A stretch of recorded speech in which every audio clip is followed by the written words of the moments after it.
bisa jadi penjaga gawang neraka? Ya bisa. Lagi viral nih ceramah Ustadz Dasat Latif yang nyinggung soal cara dakwah di Indonesia. Bikin heboh. Ustadz Dasat bandingin Indonesia sama negara lain kayak Saudi dan Malaysia. Artinya sekarang ini kan lagi banyak viral, baik di Instagram, YouTube katanya, yang penting sholawat daripada nggak sholawat, daripada jenengan datang sholawatan lebih baik jangan sholawatan. Daripada anda datang sholawatan tapi nggak bisa menghormati Nabi, lebih baik jangan datang. Itu kalau saya. Setuju nggak? Kalau sistemnya Az-Zahir begitu, jangan pakai kalimat daripada. Sudah beb daripada mereka nggak sholawatan, walaupun jogetan lebih baik sholawatan. Kalau saya kebalik, daripada anda datang di sholawatan joget-jogetan, lebih baik nggak datang sholawatan di rumah aja. Setuju ya? Indonesia perlu mencontohi Malaysia dalam menjaga Islam agar Islam tidak dirusak oleh orang-orang yang memang sengaja menyesatkan agama Islam. Jadi kalau di Malaysia, orang yang boleh berceramah itu orang yang sudah mempunyai sijil. Aturannya sangat ketat, beda dengan di Indonesia. Kadang-kadang orang tidak pakai baju, ceramah pula di atas panggung. Ini sangat-sangat ya buat saya heran juga ya. Yang lebih miris lagi, Majelis Ulama Indonesia juga berdiam diri. Kadang-kadang mau berkomentar lebih-lebih, nanti takut pula saya dihujat. Sok pintar lah, apalah. Ya memang, saya bukan orang yang begitu pintar-pintar segalanya ya. Tetapi saya sebagai orang Indonesia sendiri, sangat merasa sedih apabila agama kita kadang dirusak oleh orang-orang kita sendiri. Dan aturan Islam di Malaysia ini juga membuat kagum media dari Indonesia dan juga para netizen di Indonesia. Akan tetapi kalau di Indonesia ada orang ngomong bisa bahasa semut, bisa melihat surga, itu percaya. Dan sampai sekarang pengikutnya juga masih banyak. Yang lebih mirisnya lagi, sampai-sampai orang tersebut hingga saat ini masih berceramah. Oke, kita langsung simak videonya. Inilah keanehan yang terjadi di Indonesia. Beda jauh dengan di Malaysia, yang dimana Islam benar-benar dijaga sangat ketat. Saya akui, saya sangat kagum dengan cara Malaysia di dalam menjaga agama Islam. Lagi viral nih ceramah Ustadz Dasat Latif yang nyinggung soal cara dakwah di Indonesia. Bikin heboh. Ustadz Dasat bandingin Indonesia sama negara lain kayak Saudi dan Malaysia. Di negara-negara itu, kalau mau dakwah harus punya izin dulu. Betul sekali, bisa sembarangan. Tapi di Indonesia, katanya artis yang baru hijrah 2 bulan aja udah langsung berdakwah macem-macem. Model jenggot panjang, celana jengkrang, dia kafir-kafirkan kita pak, ucapnya. Dia juga bilang bikin pesantren di Indonesia gampang banget. Punya rumah kosong aja udah bisa dijadiin tempat ngaji dan hafalan Al-Quran tanpa izin. Ini bener banget ya. Banyak artis yang baru hijrah tapi statementnya bikin blunder dan netizen marah. Mungkin fakta kalau di Indonesia gampang banget buat jadi pendakwah, apalagi kalau sebelumnya udah terkenal. Positifnya, ini bagian dari kebebasan berekspresi.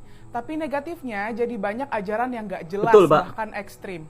Tapi di sisi lain kita nggak boleh langsung melarang atau merendahkan orang cuma karena masa lalunya atau baru hijrah ya. Yang penting kita tetap harus selektif dan bijak dalam dengerin dakwah siapapun. Ajaran salah itu nggak cuma dari yang baru hijrah, kadang ustadz berpengalaman juga bisa mengajarkan paham ekstrim. Selama dakwahnya membawa kebaikan, nggak perlu dihalangi. Kita awasi bareng-bareng ya. Yuk bijak dan cerdas dalam beragama.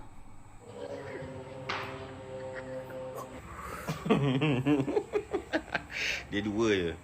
Tak seberang Brazil. Akhirnya Nabi Isis ada di surga. Surga yang paling mana? Saya tak lihat. Oh, ternyata ada di Firdaus. Wah. Assalamualaikum. Laha kaliyama ali inna kaliyama ya Nabi. Subhanallah makali inna kaliyama dunia. Ma faqali inna kaliyama dunia. Gampang kok kalau punya ilmunya. Kalau tidak punya ilmunya hanya bisa mendoakan. Coba doakan bersama. Alhamdulillah.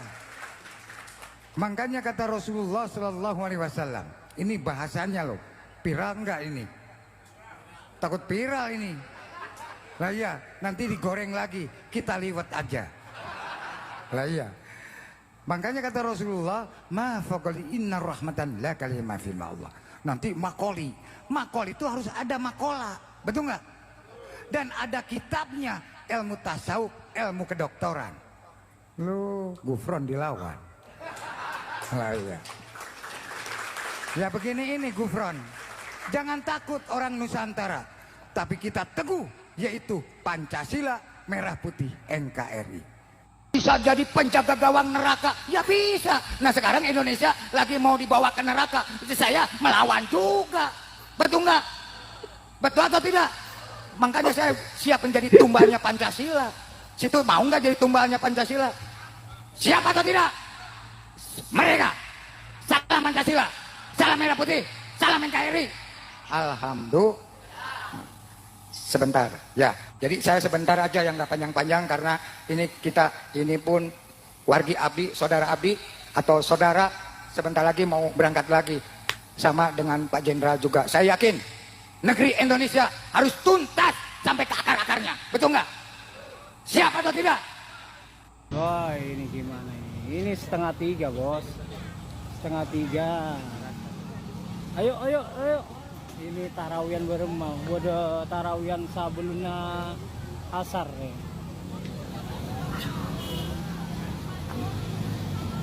Beremah ya.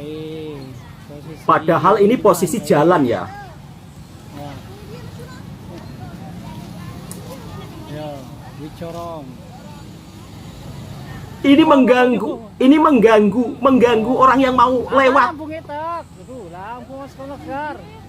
Ini apa maksudnya? Ayo, Tapi kalau ditegur ya seperti itu, nanti marah-marah. Aduh, temu. Mobil mau lewat susah. Arya sandi bungko tadi kenengan kada. Padahal terawih itu lepas isya, tapi Lecek. Yo. ini maksudnya apa? Maksudnya apa? Tarawih sebelum asar ya. Siapa nyoror ya? Kok tarawih tak bisa dah. Padahal Islam itu tidak mengajarkan seperti ini loh. Sabar ya. Engkau tak nemu tempat senga. Aduh, Ria boleh. hanya ada di Konoha. Arya boleh. Bungko ini Maria. Ini menyusahkan orang yang mau lewat jalan tersebut. Aduh, miris. Gue bahas soal akhwat yang berceramah di masjid, berdiri di mimbar di hadapan para ikhwan, dan ternyata rame. Banyak yang membenarkan bahwa ini memang permasalahan serius. Astagfirullahaladzim. Bagaimana mungkin seorang wanita berdiri di mimbar menyampaikan ceramah di hadapan para lelaki? Perlu dipahami, kegiatan seperti ini entah itu disebut khutbah, kultum, atau kulsum, hakikatnya sama, hanya berbeda nama, tapi esensinya tetap seorang berdiri menyampaikan nasihat agama di hadapan jamaah. Maka ini bukan sekedar soal istilah, tapi soal kaidah syar'i yang harus diperhatikan. Lalu ada yang bilang, apa salahnya cewek berceramah? Jangan samakan tradisi kultum dengan khutbah Jumat. Ini dua hal yang berbeda. Dan yang lebih penting, apakah ada dasar syar'i yang membolehkan seorang wanita berdiri di mimbar menyampaikan ceramah di hadapan para lelaki gitu? Disclaimer, gue sangat menghormati akhwat yang berdakwah. Bahkan ibu gue sendiri adalah seorang pendakwah di pondok pesantren, di kajian umum, tapi belum berdakwah di ranah yang seharusnya di hadapan para ibu-ibu, para akhwat, di lingkungan akhwat gitu. Tapi kalau sampai berdiri di mimbar berbicara di depan ikhwan, ini bukan perkara sepele. Jangan hanya pakai logika sendiri, lihat bagaimana para ulama membahasnya. Apa ada yang membolehkan atau justru menyimpang dari batasan syar'i yang telah ditetapkan? Silakan berikan pendapat berdasarkan ilmu, bukan sekedar perasaan gitu. Dan sekali lagi, jangan asal ngomong, please. Lu pernah monok di mana kek, pernah lulus di mana kek? Cari sumber ulama yang membolehkan seorang wanita berceramah di masjid di atas mimbar di hadapan para lelaki. Kalau ada yang membolehkan, paling di Jawa. Untuk sahabat-sahabatku semua, pintar-pintarlah dalam memilih guru, jangan asal-asalan. Namun sayang, di Indonesia itu segelintir orang atau segelintir masyarakatnya masih percaya dengan dongeng-dongeng dan cerita belaka. Contoh kecilnya saja, Mama Gufron. Modal hanya bercerita, modal hanya ngomong saja, tetapi bisa menjadi panutan. modal makoli inaka makoli sudah percaya. Katanya itu adalah bahasa Nabi lah, itu adalah bahasa semut lah, itu adalah cara komunikasi dia dengan Allah lah. Yang mirisnya lagi, banyak pula itu jamaahnya punya pesantren. Miris dan sangat miris. Yang lebih mengherankan lagi, masih dibiarkan, tidak ditindak tegas. Kemudian membenarkan seorang cewek untuk berceramah di hadapan lelaki. Mungkin itu muridnya Panji Gumilang ya. Kalau di Malaysia pasti sudah ditangkap dan tidak boleh berceramah. Tapi di Indonesia justru semakin bertambah pula jamaahnya. Dan untuk sahabat-sahabatku semua, pandai-pandailah memilih guru. Dan ternyata tidak sampai di sini saja. Orang-orang di Indonesia itu kalau ceramah itu sampai-sampai tidak berpakaian, sampai-sampai menggunakan hal-hal yang aneh. Saya sangat miris ya. Kenapa sih orang-orang seperti itu banyak pengikutnya? Kenapa sih hal-hal yang jelas-jelas sesat, tetapi kalian masih percaya dengan mereka? Dan ini perlu kita waspadai. Oke, kita simak video selanjutnya.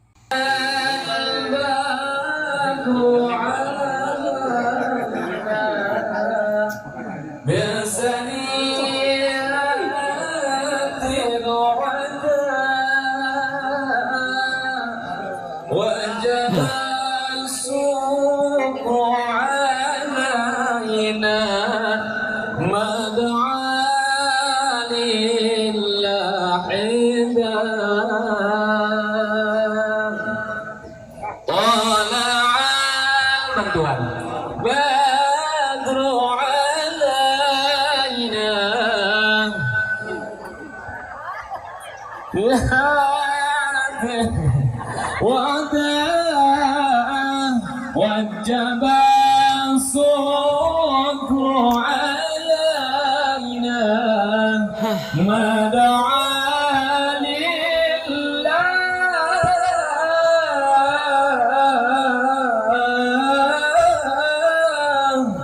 لله صلوا على نبي محمد اللهم صل عليه.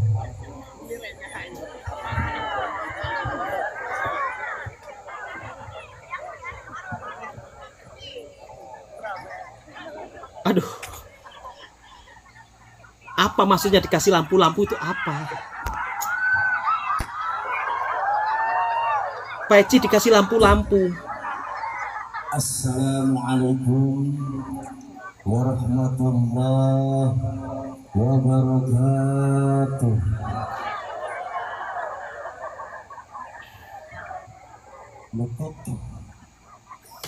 Ya, assalamualaikum warahmatullahi wabarakatuh. Waalaikumsalam, Mas. Ya, kemungkinan tadi itu adalah strategi dakwah ya. Jadi dai-nya atau penceramahnya itu dikawal oleh orang yang berpakaian kelap-kelip. Ya, ini mungkin maksudnya biar kelihatan unik agar orang menarik untuk menyimak kajiannya. Sebenarnya sah-sah saja seseorang punya strategi dakwah yang unik. Tetapi yang perlu diperhatikan adalah jangan sampai strategi dakwah yang unik ini justru malah menjadi bahan olok-olokan terhadap agama Islam. Jangan sampai strategi dakwah yang unik itu malah menghilangkan kewibawaan agama Islam, menghilangkan kemuliaan pengajian. Sekarang semakin banyak sekali bermunculan keanehan-keanehan di pengajian dengan alasan strategi dakwah. Baru-baru ini muncul sosok yang namanya Ki Sudrun. Viral pengajian umum dengan penceramah yang berdakwah tanpa memakai baju. Allahumma sholli ala Muhammad wa sallim. Viral di media sosial, sebuah video yang memperlihatkan seorang penceramah tengah mengisi pengajian umum tanpa baju. Dalam rekaman yang beredar, terlihat dengan jelas penceramah yang diketahui bernama Ki Sudrun menyampaikan ceramah tanpa mengenakan pakaian atas dengan rambut gondrong. Kejadian ini sontak mengundang berbagai reaksi dari masyarakat, terutama di dunia maya, karena dianggap tidak lazim dalam tradisi dakwah Islam. Tak hanya itu, Sebagian orang juga menyesalkan sikap para ulama yang seolah diam dan tidak memberikan tanggapan terkait kejadian ini. Diketahui kalau Ki Sudrun ini dikenal sebagai dalang asal Blitar. Dia pernah nyantri di pesantren Bahrul Ulum Tambak Beras, Jombang. Ki Sudrun lahir pada 19 April 1970 dan kini berusia 54 tahun. Ada-ada aja kelakuan orang dengan alasan strategi dakwah. Ya Allah, ini coba kita lihat videonya ya, video-videonya Ki Sudrun. Mila bentar malih niki nglampahi Ramadan poso dan puncak poso niku jenenge pecut. Empeten aja kebacut, bacut puncake poso niku ngempet. Jadi ini dia berceramah tentang bulan suci Ramadan, berceramah tentang puasa gitu ya. Kok ana wong poso gak kuat ngempet, berarti iman dan takwanya perlu ditinjau kembali. Nah, bicara tentang iman dan takwa, sementara pakaiannya sendiri dia seperti ini. Astagfirullahaladzim.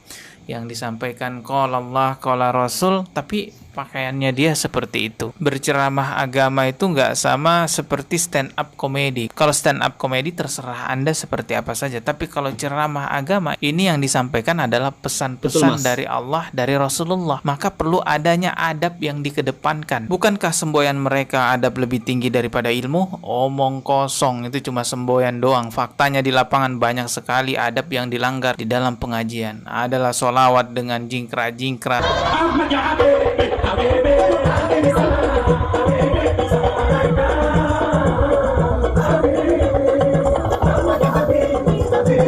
Solawat dangdutan, DJ-DJan, ada pengajian dangdutan, pengajian DJ-DJan. Semua itu dengan alasan strategi dakwah. Bahkan sesuatu yang jelas-jelas sudah dilaknat oleh Allah Subhanahu wa Ta'ala. Allah menurunkan azab kepada kaum-kaum seperti itu pun mereka lakukan dengan alasan ini adalah strategi dakwah, menghadirkan panci-panci kaum ngelambai di pengajian-pengajian mereka. Mereka branding itu sebagai ulama-ulama mereka. Bayangin tuh panci jadi ulama, gimana coba tuh? Ulama yang jelas-jelas ahli hadis, kau usir, nggak kau terima, kau tolak.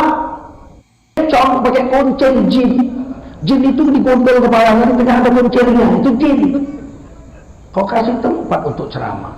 Alhamdulillah, bahwasannya kita kenapa harus beribadah kepada Allah, bahwasannya kita itu akan mati.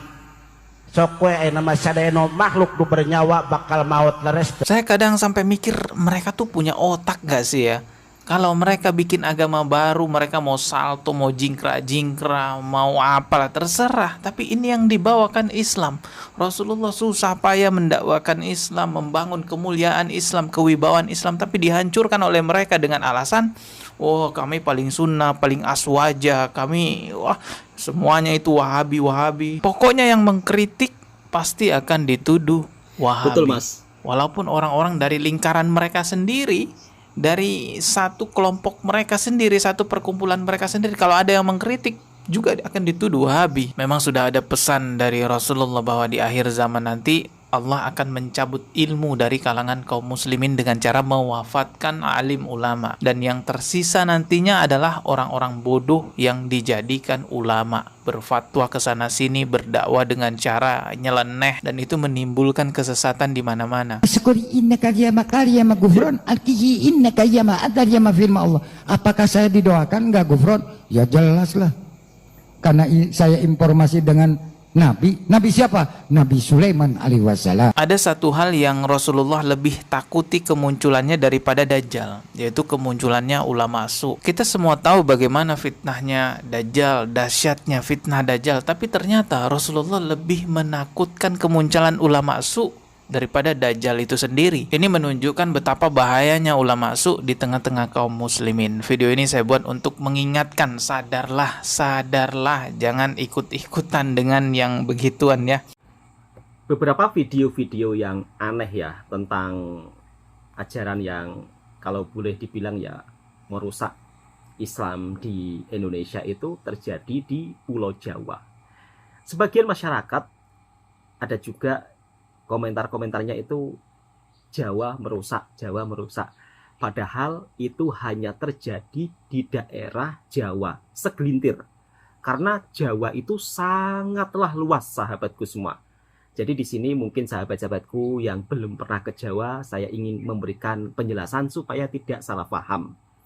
Ya memang hal yang aneh-aneh itu sering terjadi di Jawa, tetapi tidak semuanya Jawa seperti itu. Saya sebagai orang Jawa kadang-kadang itu sangat geleng-geleng kepala ya melihat orang-orang yang ya boleh dibilang orang tersebut itu merusakkan Islam, tapi justru dijadikan panutan. Ada orang yang tidak berpakaian, ngomongnya ngelantur, dianggap ini wali lah, ini apalah, sampai orang-orang itu bersalaman, cium tangan. Lama-lama, kalau dibiarkan, kalau nggak diingatkan, kita seperti orang-orang yang sesat, yang menganggap orang sesat itu jadi panutan.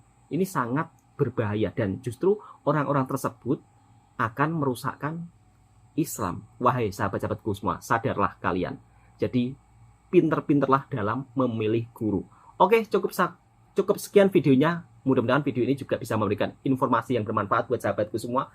Dan patutnya Indonesia itu perlu mencontohi Malaysia yang dimana sangat-sangat ketat dalam menjaga Islam.